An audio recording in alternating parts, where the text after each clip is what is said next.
I have another great birth story episode for you. This time it is with Monique.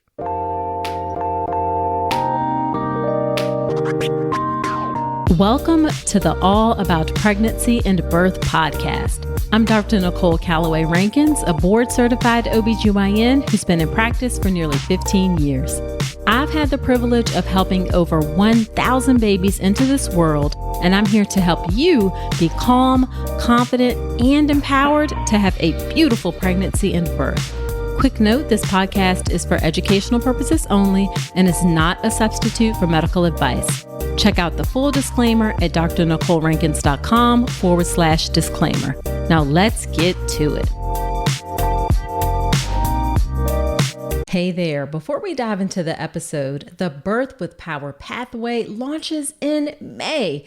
And if you're getting ready for your hospital birth, you don't want to miss it. It's the updated version of my online birth course designed to get you calm, confident, and empowered. Hop on my email list now at drnicolerankins.com/email to be the first to know when it's live. Hello there. Welcome to another episode of the podcast. This is episode number 211. Whether this is your first time tuning in or you are a returning listener, I am so glad that you're spending some of your time with me today. In today's episode of the podcast, we have a birth story from Monique. Monique is originally from Suriname, which is a country in South America, and in 2017, she moved to St. Martin, where she lived and worked for 12 years. In 2020, she moved to Tallahassee, Alabama, where she married her husband, Wayne, and their daughter was added to the family in 2022. Monique is an older first-time mom. She was 41 when she had a miscarriage and then 42 at her first baby's birth. She also had to deal with being in the U.S. for just a short period of time when she got pregnant and getting acquainted with the U.S. culture and customs regarding birth. She really wanted to have, or thought she wanted to have, a vaginal birth with an epidural. You're going to hear how she's very confident in knowing that she did not want to experience pain. And she was scheduled to be induced just after 40 weeks. But as things can happen with labor, as things do with labor, things took a little bit of a turn. And you're going to hear all about those twists and turns in her birth story today. The takeaway from this episode, though, is just really about being prepared and how you can absolutely have a healthy pregnancy and a birth, even if you are over 40. So I know you are going to love it. Now, one of the things that Monique did to prepare was take the birth preparation course. The birth preparation course is my childbirth education class that gets you calm, confident, and empowered to have a beautiful birth with an emphasis or focus on birth in the hospital. You can check out all the details of the birth preparation course at drnicolerankins.com/enroll. Well over 1,000 moms have gone through the course at this point, and I would love to have you go through it too. All right, let's get into the birth story episode with Monique.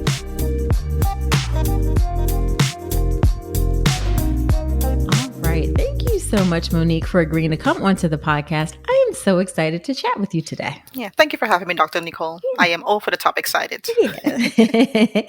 So why don't we start off by having you tell us a bit about yourself and your family? I'm trying to keep it short. I am originally from Suriname in South America, so I speak Dutch. That's my first language. Oh. But I've lived in St. Martin for 12 years, where I also spoke Dutch and English.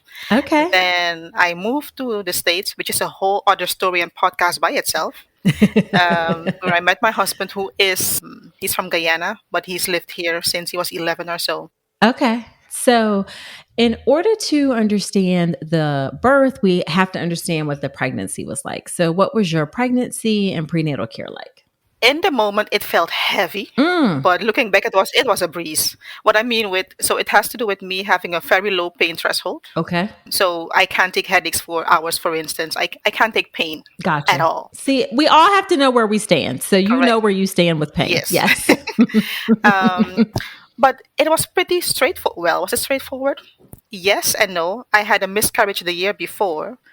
which ended at 10 weeks. Okay. And it was just chromosomal anomalies.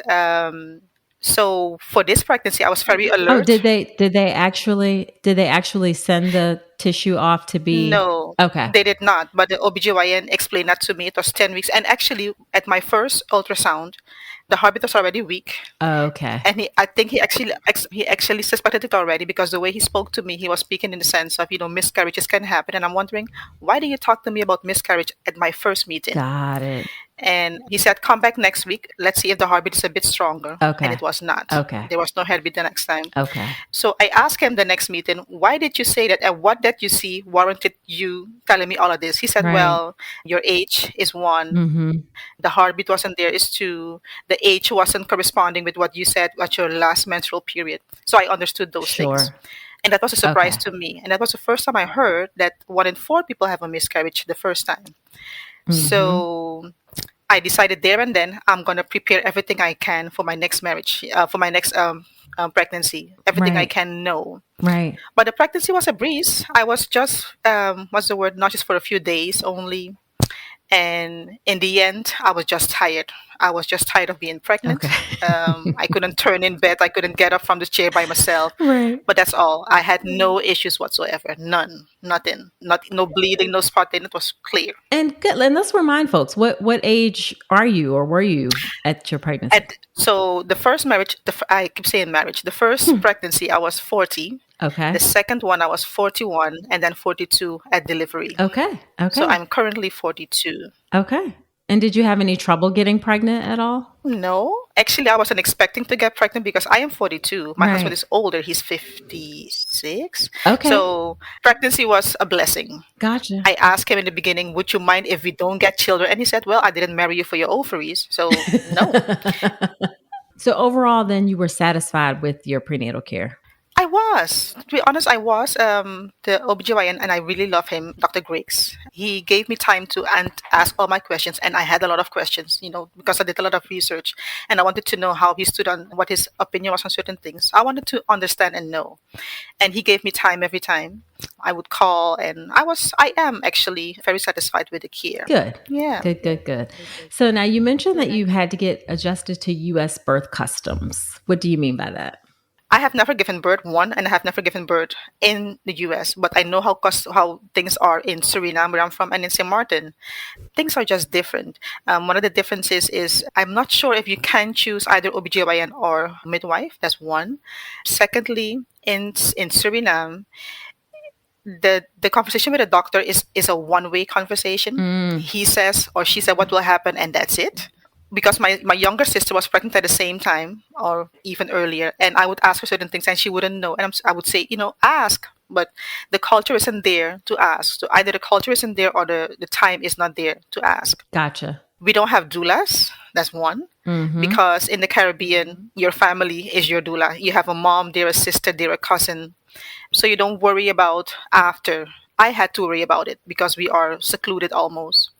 Yeah, I had to had accustomed to the US by itself. I don't know how things go. I'm here only for 2 years. So I had to adjust myself to that and then being pregnant in a strange country. Gotcha. That's a lot to get used to. It is. Yeah. It was. But my experience was positive, I must say. Okay, good. And I have listened to a few stories, listening to persons, not everybody has that same positive experience. They have to either fight for what they want or, advocate, practically fight for what they want. I did not have that experience at all. Okay, good. And do you have any family here, or is it just you and your husband? I have no family here. Okay. And his closest family lives 5 hours away. Right. Well, that was a lot. Yeah. What concerns did you have being an older first-time mom? One, being old by itself, because I've heard so often that I'm geriatric and all of that. So that was my concern. Right. That getting pregnant may be a blessing, but that's not all. Also because my younger sister, who I told you about, she actually got a stillborn. So I had that in the back of my head. Then I had my miscarriage. So every time I woke up, I was happy I was still pregnant. Sure. So that was an issue by itself. That's one. And would I be able to carry my child to term and have a healthy child? Because being older, you're susceptible to more sicknesses and all other things. So Mm-hmm. those were my only concerns.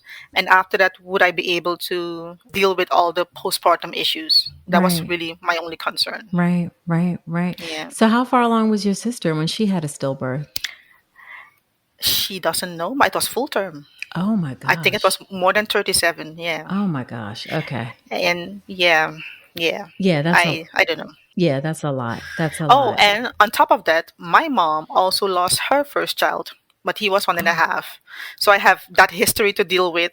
So I'm thinking, whew, how will this go? sure. And I was trying hard not to let that concern me too much that my pressure would go up. Mm-hmm. So you have to deal with that and yet be peaceful and calm inside, not Yeah. to affect the baby in any Yeah. way. Yeah. So Yeah. waking up pregnant was my concern every day. Okay. Okay. So Yeah. you would wake up every day and say, I'm thankful that I'm still pregnant. Yes. Okay. All Yes. right. Let's do this. Yes. Yeah. Yes. Absolutely. Yeah. So what are some of the things that you did to prepare for your birth? I did a lot.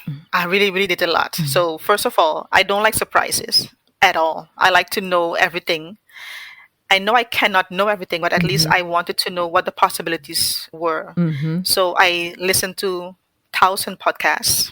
And when I say 1,000, I mean I will mention them. I will mention a few. Sure. Yeah. I downloaded a few apps. I will mention them in a minute. Uh-huh. And I enrolled in everything that says, let's help mom. One of the things is that my insurance has a program called Baby Yourself Uh-huh. from Blue Cross Blue Shield. I enrolled in it for a nurse to call me every month to see what's going on. I hired a doula, both a birth doula and a postpartum doula. Okay. I did my prenatals and I did Element. Mm-hmm. And I like their service too. That's a whole different story. Yeah. So what I did was I did research on older moms, Uh-huh. pregnancy older than 40 years. I read a lot. So the apps that I use were What to Expect. They have an app, Uh-huh. and they give you week by week prognosis of what you can expect. Right.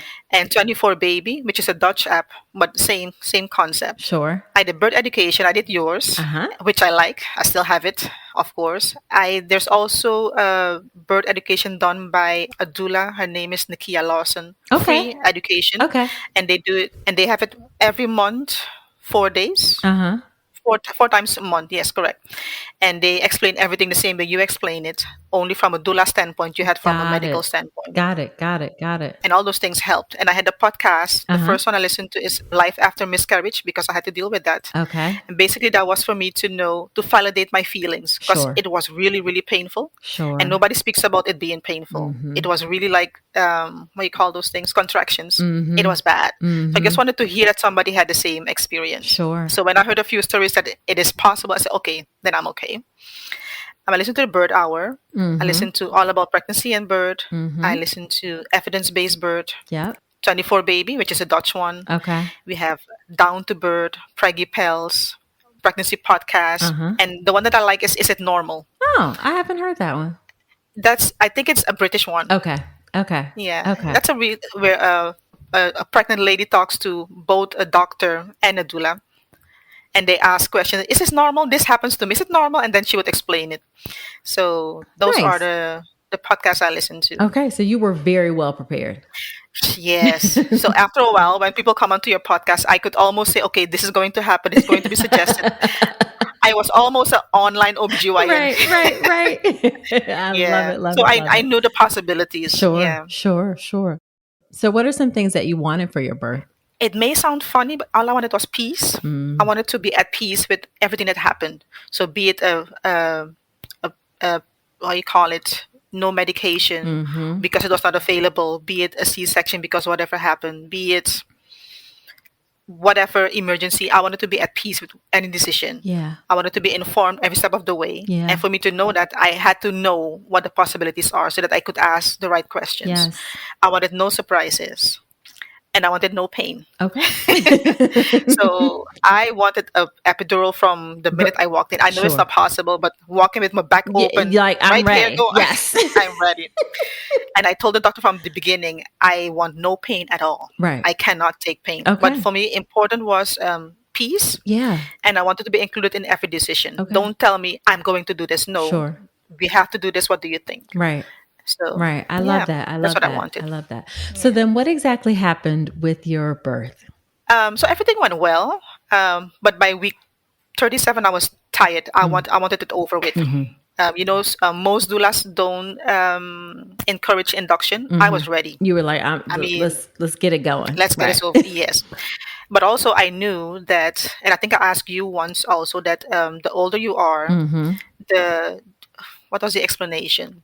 The explanation was from evidence-based birth that the placenta loses its not value, but it's Yeah, it doesn't work as well. correct after with the normal birth after 40 weeks.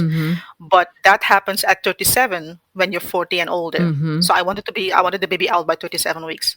So when I went for my oh, and by the way, my baby was almost always breech. Okay. Almost always. I could feel her head on the side. Okay. But by I think week 36, she turned head down. I was so happy. Okay. But when I went to my 37th week appointment, she was breech again. Okay. Let me see. She was head down, Okay. indeed. But then I mentioned induction. I said, how about it? He said, yes, he was going to mention it. And by the way, my due date was Christmas, Okay. really December 25th. So the doula was saying, be careful. People push their induction dates around those days. Yeah, they do. I didn't care. I wanted the baby out. So I wasn't, so when he said it, at least I brought it up, not he did. I did Sure. it first. He said, I would like to induce you at week 38 if you're 39, if you're okay. I said, I'm okay.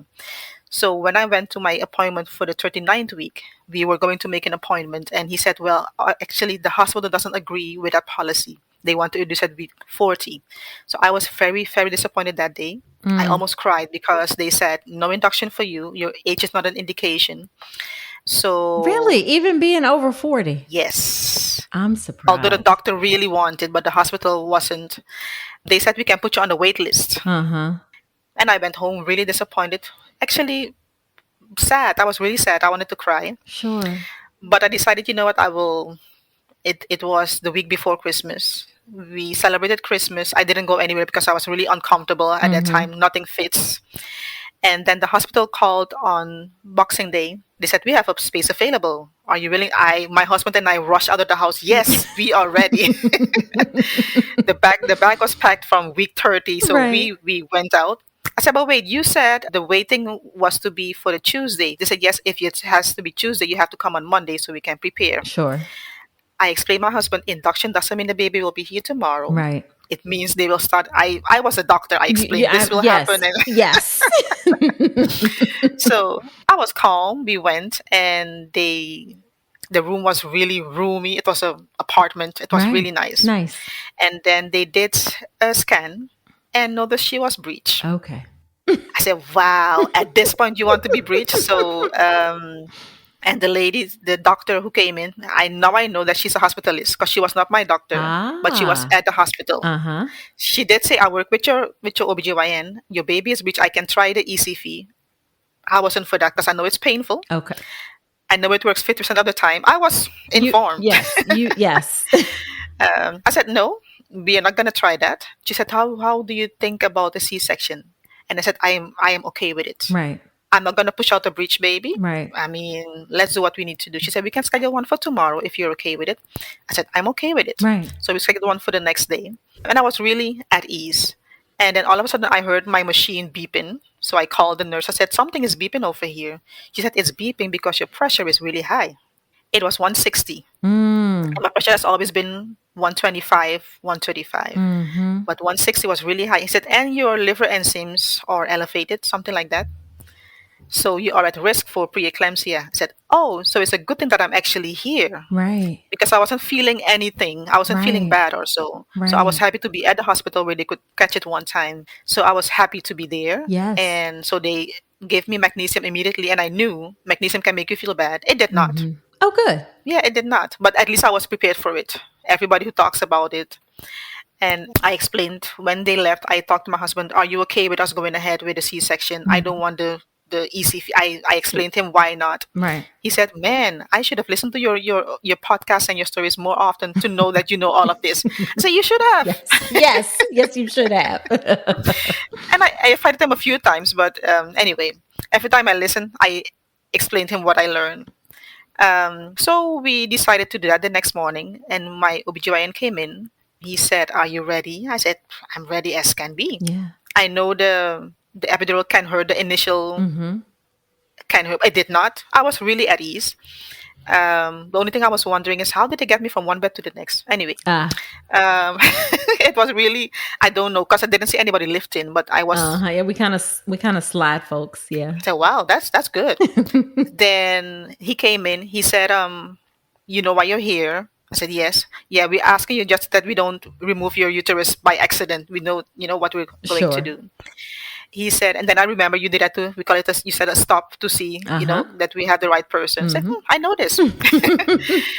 And he said, and I'm going to check if your epidural works. And it does because I pinched you and you didn't scream. I said, Mm-hmm. oh, I didn't feel anything. He said, Right. I also put the liquid that's supposedly to be icy, and I didn't feel it.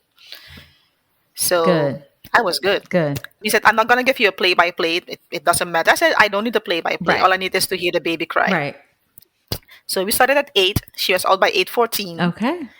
And she screamed her lungs out, as she still does. Oh goodness. Yes. They did not do skin to skin, but I think because I asked him before, he said yes, we can do it, but I didn't discuss skin to skin with the C-section. Okay. But they gave her to me and they gave her to my husband after when I Okay. was rolled out to the next room. I forgot what the room Okay. is. Okay. And I was pain free for the entire day. He came the next morning and I asked him, "Did everything go well?" He said, "Yes, you did great."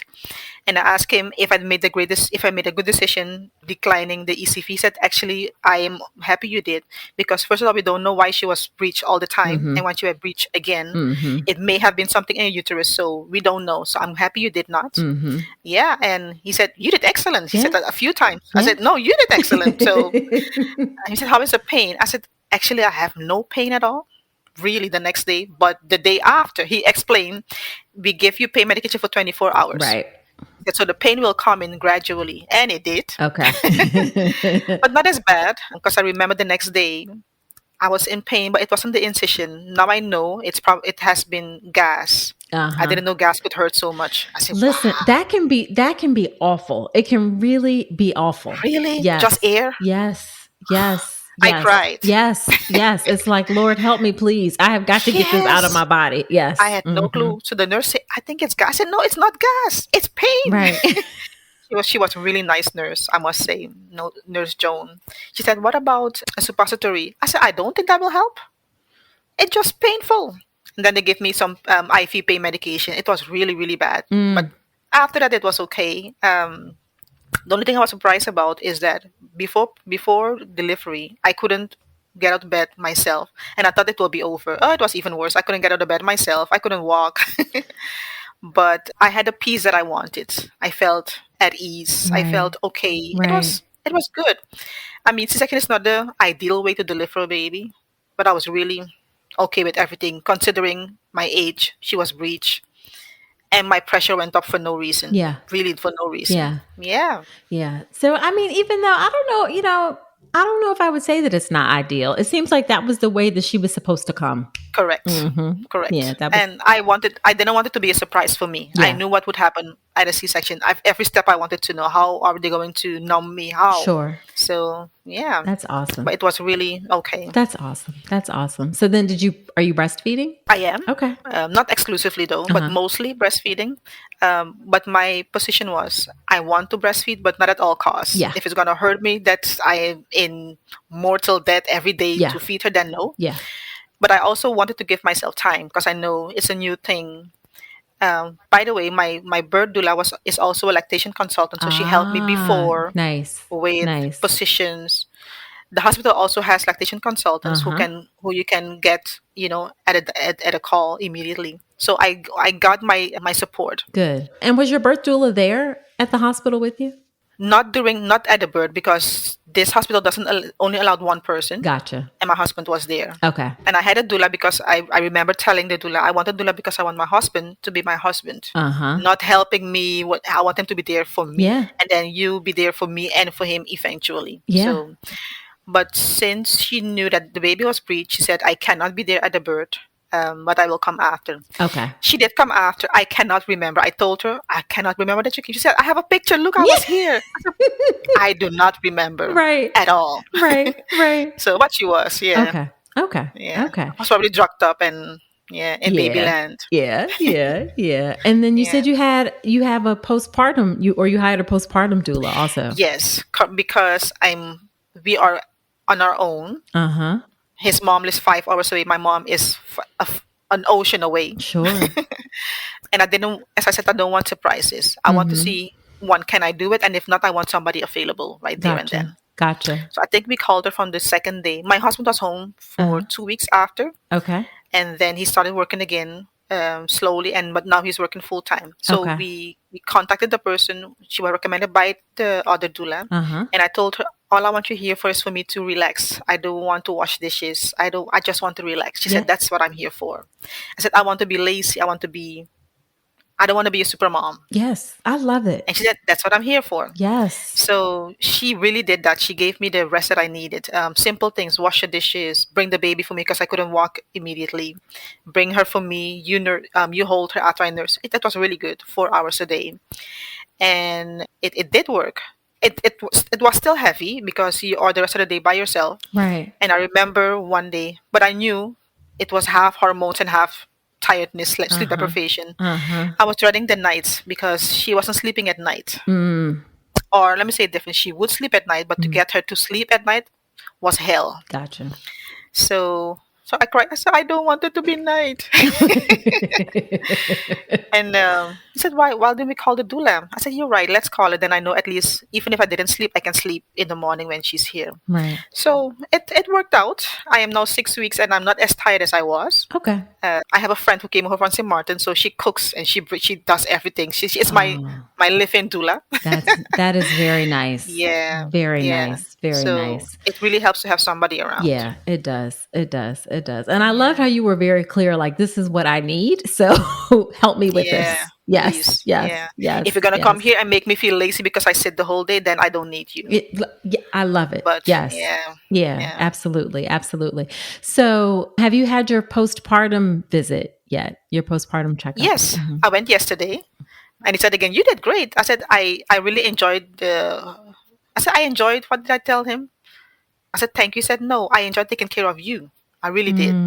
Because with every visit I had my questions ready, and not the yes or no question, but what do you think of a doula? And he would answer me, and I like the way he answered. Right. What do you think of induction, and how is it up? He really, nothing was offensive for him. It was a really conversation, Yes. and I enjoyed it. Yes. And I didn't attack him, and I wasn't there with the decline everything policy that people like these days. Everything is decline. No, I wasn't for that. Right. I just wanted to understand everything. Yeah. So I went yesterday and he said, everything is going well. He said, the only thing is you cannot get pregnant for a year. I said, in the event I don't want to, Right. but in the event I do, is it a disaster? He said, it's not, but we would not want you to be pregnant within a year. Right. So we spoke about that. I told him I did a whole lot of research, but I did not do research on birth control after. So we spoke about that. And it was a good conversation. Good. Good. Good. Good. So how do you feel overall about things? If you had asked me 3 weeks ago, I would say I am dead tired. I am happy, but I'm dead tired. But today, 6 weeks out, I have my friend here. I feel good. Good. I will Good. not, but I think I can do it again. Okay. But I will not. Okay. I feel good. Good. She is really adorable. She sleeps during the day. She Right. sleeps during the night. But to get her to sleep after 5, she just wants to be up, I think. Sure. Sure. But other than that, I feel good. Good. I can walk. Uh-huh. I can laugh because in the beginning you cannot even laugh. Yeah. I can laugh again. Okay. I lost a lot of weight, Yes. Yes. and I like that. That's not what you want with pregnancy, but it worked for me. Right. Right. I love it. And when are you going back to work? Or are you going back to work? Yes, I'm going back to work March 15th. Yeah, I took is it 12 weeks? 12 weeks. Okay. I got 12 weeks. Okay.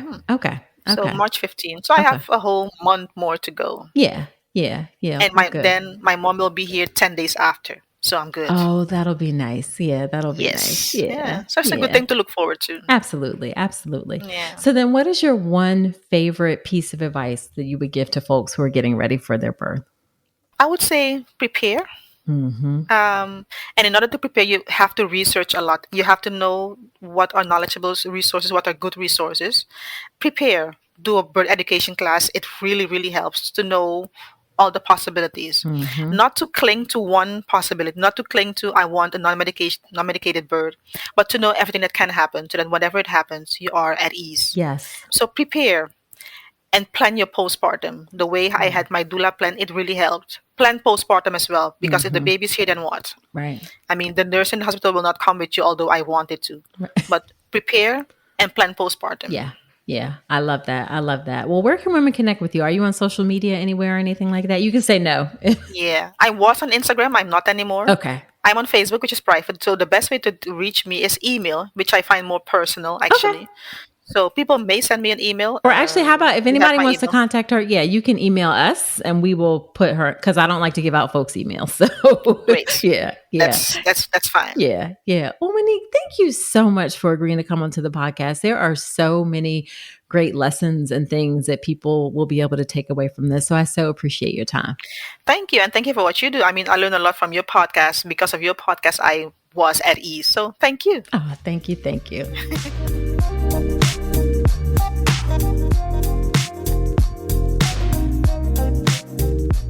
All right. Wasn't that a great episode? Monique is wonderful. She's also super active in our Facebook group for the birth preparation course mom. So if you ever have a question in there, she's one of the first people to respond. And I so appreciate her being a part of our community. Now, when we have a guest on the show, I do something called Dr. Nicole's Notes, where I talk about my top takeaways from my conversation. And here are my Dr. Nicole's notes from my conversation with Monique. Number 1, she knows who she is. Okay. She knew that she does not deal well with pain. That is not something that she was interested in experiencing at all. And I want you to take that lesson and apply it to your own life in the sense of, do you during your pregnancy and birth experience? There is no shortage of people who will tell you what you should or should not do with your pregnancy and birth experience. You need to, however, trust yourself, know yourself.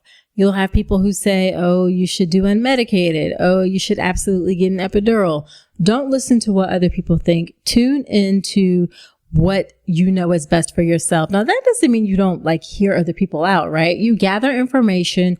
You listen to what people say from reputable sources, by the way, because there are also some not so reputable sources. So you gather your information and then you do what works best for you. Okay. So do you during your pregnancy and birth experience. You're smart enough. You're capable enough to make those decisions for yourself with the appropriate input, with the appropriate background information, so you're making truly informed decisions. Okay. Number 2. Not only did Monique know who she is, she was very clear about what she wanted. Okay. She knew what she wanted for her birth experience, and she was very clear about the decisions that she made. And I believe she was so clear about that because she informed herself. She was armed with knowledge.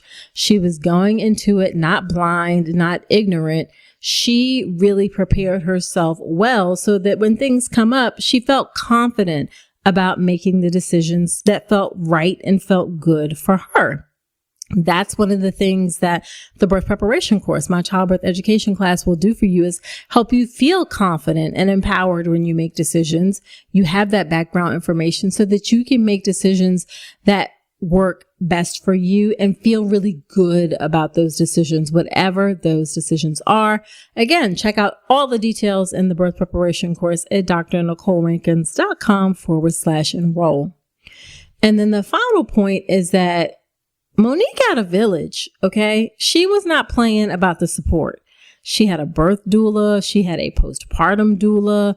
She had family timing coming in, lactation counselor. You really need to assemble your village. And this really needs to start during your pregnancy. You really need to start preparing things and your support lining up during your pregnancy for the postpartum period. I can tell you, we as a medical system do a horrible, and I mean horrible job preparing people for the postpartum period. We may bring up oh, do you want a breast pump kind of thing, but please do not count on your doctor doing this for you. because they're not. It's not something that we're trained on. It's just not something that is part of the traditional medical system. So you need to do that for yourself. I would say in the third trimester is when you start lining up things that you need to have. Maybe you line up you should definitely line up a lactation counselor. Put on your registry, perhaps, that you want support towards a postpartum doula. And people sometimes think like doulas can be super expensive. But you can often have like just one visit or two visits. They don't have to come every night. Maybe they can come a couple times a week for a little bit. So it doesn't have to be like a tremendous amount, but that investment can really have a lot of returns. So put on your registry that you want a postpartum doula. Maybe you need to line up a pelvic physical therapist to help get your physical body back in shape. So start assembling your village and have your village and your support in place during your pregnancy, because the medical system ain't gonna do it for you. That's just the reality. Okay, so there you have it. Do me a favor, share this podcast with a friend. Share it with like 3 people. Okay, 3 people. There's a share button inside the app where you're listening to me right now. I would appreciate it if you share. I am on a mission to reach and serve as many pregnant folks as possible. So if you think or you know someone who might benefit from this, whether they are pregnant, whether they are a childbirth educator or a doula or a physical therapist or whatever they may be, then share it, please. I would so appreciate it. And be sure you're subscribed so you do not miss an episode. And I love to hear what you think about the show. Shoot me a DM on Instagram. I'm on Instagram at Dr. Nicole Rankin. Shoot me a DM there. I would love to hear what you think about the show. Love to hear if you have other ideas for shows. I am always open. My DMs are open. Okay, so that's it for this episode. Do me a favor and come on back next week. And remember that you deserve a beautiful pregnancy and birth.